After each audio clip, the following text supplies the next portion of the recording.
ಬೇಕಾಗಿಲ್ಲ, ನನಗೆ ನಿನ್ನ ಭಿಕ್ಷೆ ಬೇಕಾಗಿಲ್ಲ. ನೀನೇನು ನನ್ನ ಪ್ರಾಣ ಉಳಿಸಿ ಈ ಮನೆಯವರ ದೃಷ್ಟಿಲಿ ಗ್ರೇಟ್ ಅನ್ಸ್ಕೊಂಡ್ಬಿಟ್ಟೆ. ಆದ್ರೆ ನನ್ನ ದೃಷ್ಟಿಲಿ ಅಲ್ಲ.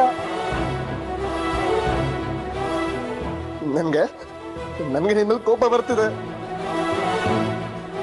ಯಾಕೆ ಹೀಗೆ ಮಾಡ್ದೆ ಅಂತ ಕೇಳ್ಬೇಕು ಅನ್ಸ್ತಿದೆ. ನಿನ್ ಜೊತೆ ಜಗಳ ಮಾಡ್ಬೇಕು ಅನ್ಸ್ತಿದೆ.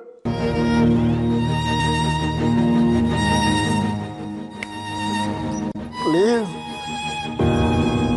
ಪ್ಲೀಸ್ ನನ್ನ ಜೊತೆ ಜಗಳ ಮಾಡಕ್ಕಾದ್ರು ಬೇಗ ಹುಷಾರಾಗು.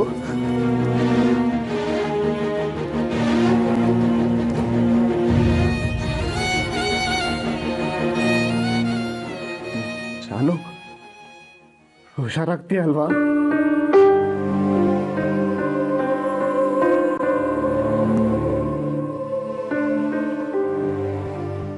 ಎಂಟೊಂಬತ್ತು ತಿಂಗಳ ಹಿಂದೆ ಇವರಿಬ್ಬರ ಮದುವೆಗೆ ನಾನು ವಿರೋಧ ಮಾಡಿದ್ದು ನೆನಪಿದೆ. ಆದರೆ ಇತ್ತೀಚೆಗೆ ಅವರಿಬ್ಬರು ಒಂದಾಗೋದಕ್ಕೆ ನಾನು ಏನೆಲ್ಲ ಮಾಡಿದ್ದೀನಿ ಅದು ಮಾತ್ರ ಅರ್ಥ ಆಗ್ತಿಲ್ವಲ್ಲ ನಿನ್ನ ಮಗನಿಗೆ. ಜಾನ್ವಿ ಮೇಲೆ ನನಗೆ ಪ್ರೀತಿ ಅಭಿಮಾನ ಇಲ್ಲದೆ ಇದ್ದಿದ್ರೆ ನಾನು ಅವಳನ್ನ ನನ್ನ ಕಂಪನಿ MD ಮಾಡ್ತಿದ್ನ. ಅವನಿಗಂದು ಏನ್ ಪ್ರಯೋಜನ? ನಾನು ಹೆತ್ತ ಮಕ್ಕಳೇ ನನ್ನನ್ನು ನಂಬಲಿಲ್ಲ, ಒಂದು ದಿನ ನನಗೆ ಆಸರೆ ಕೊಡ್ಲಿಲ್ಲ. ಇನ್ನು ಈ ಮುಪ್ಪಿನ ಕಾಲದಲ್ಲಿ ನನ್ನ ಮೊಮ್ಮಗ ನನ್ನನ್ನು ಕಾಯ್ತಾನೆ ಅಂತ ನಂಬಿದ್ದೆ. ದಡ್ಡಿ ಅಲ್ವಾ ನಾನು? ದಯವಿಟ್ಟು ನೊಂದ್ಕೋಬೇಡಿ ಅತ್ತೆ, ನಿಮ್ ಸಂಕಟ ನನಗೂ ಅರ್ಥ ಆಗುತ್ತೆ.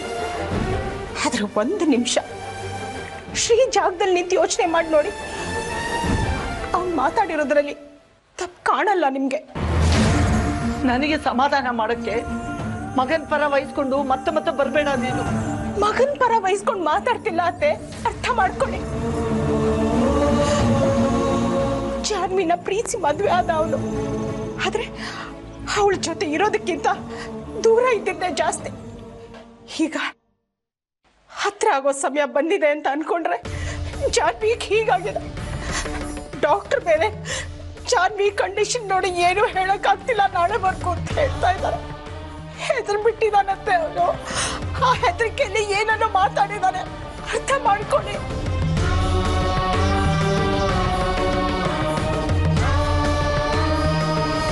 ನಿಮ್ಗೆ ಹಾಗೆ ಹೇಳ್ದ ಅಂತ ಅವನಿನ್ ಸಂತೋಷ ಪಡ್ತಿರ್ತಾನೆ, ಒಳಗೆ ಸಂಕಟ ಪಡ್ತಿರ್ತಾನೆ. ತಾಯಂದಿರಾಗಿ ನಾವು ಅವನಿಗೆ ಧೈರ್ಯ ತುಂಬಬೇಕತ್ತೆ. ಯಾವುದೋ ಮನಸ್ಥಿತಿಲಿ ಏನು ಅಂದ ಅಂತ ಅದನ್ನೇ ಮನಸ್ಸಿನಲ್ಲಿ ಇಟ್ಕೊಂಡು ಹೀಗೆ ಸಾಧಿಸಕ್ಕಾಗತ್ತಾ? ನನ್ನ ಮೊಮ್ಮಗನ ವಿರುದ್ಧ ಹಠ ಸಾಧಿಸಿ ನಾನು ಯಾವ ರಾಜ್ಯನೂ ಗೆಲ್ಬೇಕಾಗಿಲ್ಲ. ಮನೆ ಬಿಟ್ಟು ಹೋದ ಮೊಮ್ಮಗ ವಾಪಸ್ ಮನೆಗೆ ಬರ್ತಾನೆ ಅಂತ ಕಾಯ್ತಾ ಇದ್ದೆ. ಆದ್ರೆ ಬರ್ತಿದ್ದ ಹಾಗೆ ಹೀಗೆ ಅಂದ್ಬಿಟ್ನಲ್ಲ, ಅದು ನನ್ನ ಮನಸ್ಸನ್ನ ಕಾಡ್ತಾ ಇದ್ದೆ. ಅತ್ತೆ ಆಯ್ತು ಹೋಯ್ತು, ಬಿಟ್ಬಿಡಿ. 2 ತುತ್ತು ಊಟ ಮಾಡಿ ಅತ್ತೆ. ಬೇಡ ಲಲಿತಾ, ಮತ್ತೆ ಹಠನಾ? ಇಲ್ಲ, ನನ್ನ ಮೊಮ್ಮಗ ಇನ್ನೂ ಊಟ ಮಾಡಿಲ್ಲ. ಹಾಗಿದ್ಮೇಲೆ ನನ್ನ ಗಂಟ್ಲಲ್ಲಿ ಹೇಗೆ ಅನ್ನ ಇಳಿಯುತ್ತೆ ಲಲಿತಾ?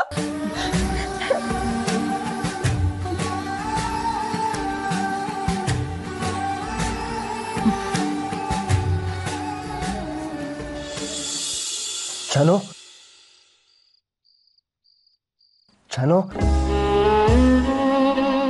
ಚಾನು, ನಾನು ಮಾತಾಡ್ತಿರೋದು ಕೇಳಿಸ್ತದೆ ಅಲ್ವಾ ನಿನಗೆ? ನನಗೆ ಗೊತ್ತು ನಿನ್ನ ಹೃದಯಕ್ಕೆ ನನ್ನ ಹೃದಯದಲ್ಲಿ ಒಂದು ಸಣ್ಣ ಏರಿಳಿತ ಆದರೂ ಗೊತ್ತಾಗುತ್ತೆ ಅಂತ. ಈ ಮಾತನ್ನ ನೀನು ಹೇಳಿದ್ದೆ, ನೆನಪಿದೆಯಾ? ಜಾಣೆ ನೀನು, ನೆನ್ಪಿಟ್ಕೊಂಡಿರ್ತೀಯ. ಇಲ್ಲೋಡು ಇಲ್ಲೋಡು, ಕೇಳಿಸ್ಕೊ. ಈಗಲೂ ನನ್ನ ಹೃದಯ ಎಲ್ಲಿ ತನ್ನ ಜಾನಗೆ ಏನಾದರೂ ತೊಂದರೆ ಆಗ್ಬಿಡುತ್ತೋ ಅಂತ ಎಷ್ಟು ಜೋರ ಹುಡ್ಕೋತಿದೆ ಅಂತ ಅಲ್ಲ ಜಾನು? ಒಂದೇ ಒಂದ್ಸಲ ಹೇಳ್ಬಿಡು ಜಾನು, ನಿನಗೇನು ತೊಂದರೆ ಆಗಲ್ಲ, ಆದಷ್ಟು ಬೇಗ ಹುಷಾರಾಗ್ತೀಯ ಅಂತ. ಎಸ್. ನಾಳೆ ಬೆಳಗ್ಗೆವರೆಗೂ ಟೈಮ್ ಕೊಟ್ಟಿದ್ದಾರೆ ಡಾಕ್ಟರು. ಅಷ್ಟರಲ್ಲಿ ನಿನಗೆ ಪ್ರಜ್ಞೆ ಬರಬೇಕಂತೆ. ಇಲ್ಲ ಅಂದರೆ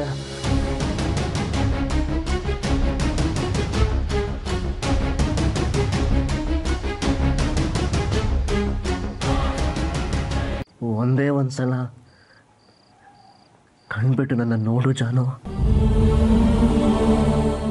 ನೀನು ಮೈಸೂರಲ್ಲಿ ನನ್ನ ರೇಗಿಸೋದಕ್ಕೆ ಏನೇನೋ ಹೇಳ್ತಿದ್ಯಲ್ಲ, ಆ ಥರ ಇನ್ನೊಂದ್ಸಲ ಹೇಳು ಪ್ಲೀಸ್. ನೀನು ಹೀಗೆ ನಿಶ್ಚಲವಾಗಿ ಮಲಗಿರೋದನ್ನ ನನ್ನ ಕೆಲ್ ನೋಡೋಕ್ಕಾಗ್ತಿಲ್ವಮ್ಮ.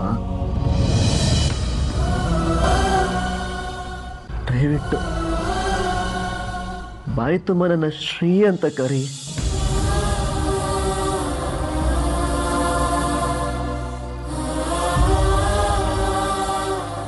ಪ್ಲೀಸ್ ಜಾನು.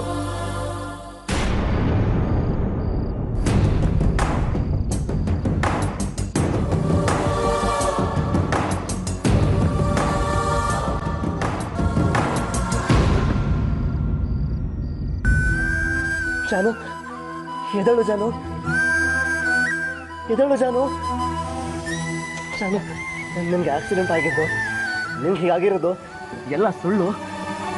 ನೀನು ಸುಮ್ಮನೆ ನನ್ನ ಹೆದರ್ಸೋಕೆ ಹೀಗೆ ಮಾಡಿದೆ ಅಂತ ಒಂದೇ ಒಂದ್ಸಲ ಹೇಳು ಜಾನು, ಪ್ಲೀಸ್ ಜಾನು. ಜಾನು, ಒಂದೇ ಒಂದ್ಸಲ ಮಾತಾಡೋ ಜಾನು. ಜಾನು, ಮಾತಾಡೋ ಜಾನು. ಜಾನು, ಪ್ಲೀಸ್ ಜಾನು.